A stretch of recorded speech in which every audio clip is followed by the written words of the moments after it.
Good afternoon, Bobby Broyles, PMI Big D Properties, and we have come over here to one of our apartments and realized the garage door would go up when you punch the remote, but it wouldn't come down. And we're not that great at garage door openers, but we can do YouTube.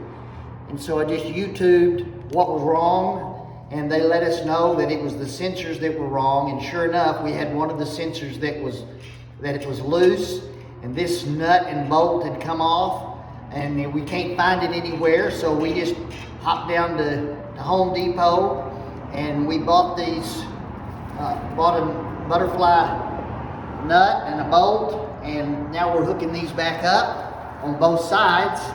And once we get that done, it should work just fine.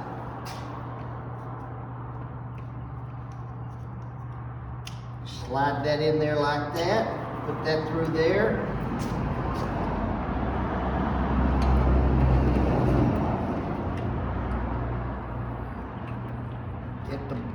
Get the bolt on there, hopefully. The butterfly nut. And hopefully that is making a connection. Let's see. And here it is, going down. Let's see if it goes down all the way. Yay, it looks like it's going to work, and success. This is the kind of service you get from PMI Big D Properties.